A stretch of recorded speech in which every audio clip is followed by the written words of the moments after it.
What's up, guys? Right now I'm going to be reviewing Mr. Bungle's debut album, Mr. Bungle. Mr. Bungle are an American experimental rock band from Eureka, California, I believe. And you'll know, well, I mean, the singer is also known for his work in bands such as Faith No More, Phantom Ass, Tomahawk, and all these other bands he's worked for. And he's a very, very versatile musician, working in genres such as metal, such as rock, such as avant-garde, experimental, even classical on one album, and so things like jazz, ska, funk, uh, and just a lot of different things, noise, drone, uh, yeah, I mean, but this album was one of the first they did, really. It was, I mean, I think the second album really that he did after that first one that he did with Faith No More. But it seemed to go in a more experimental direction, really, and kind of embrace different sounds and genres into it. Like there was some like ska and funk influence in there.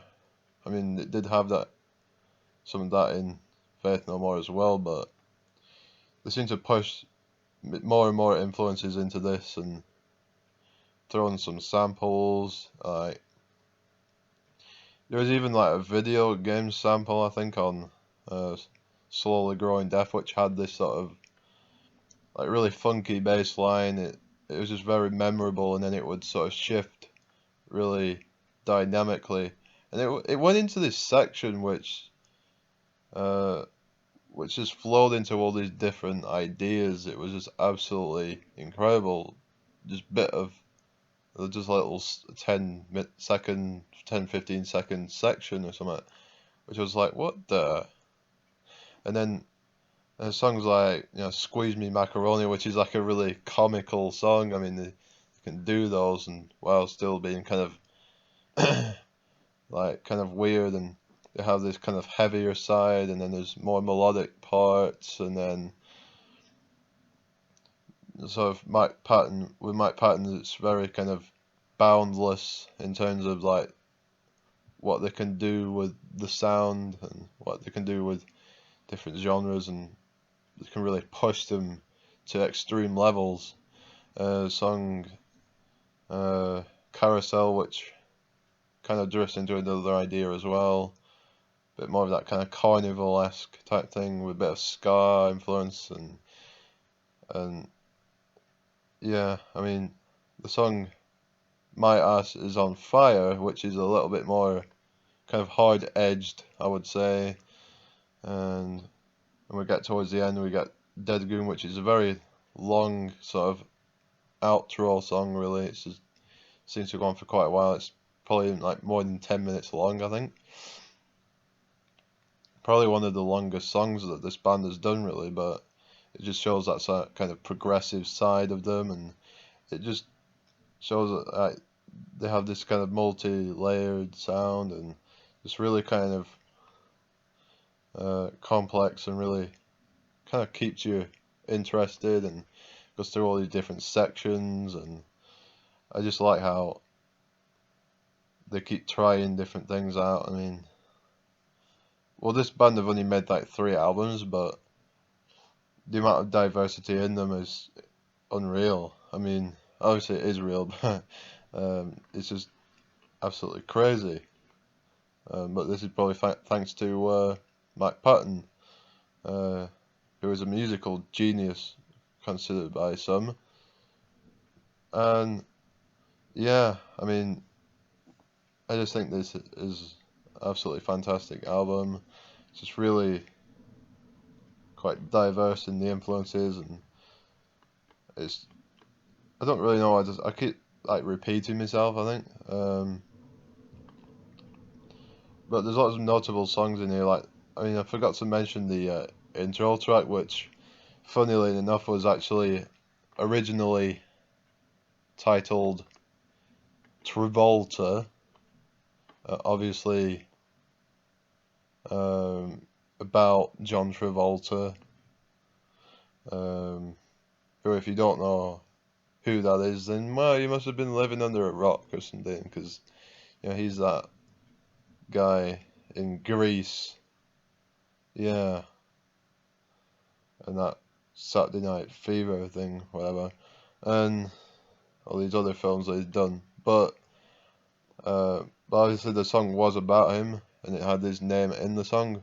But John Travolta wanted the name changing, which is just kind of ironic because it's still the content of the song was still the same. It still had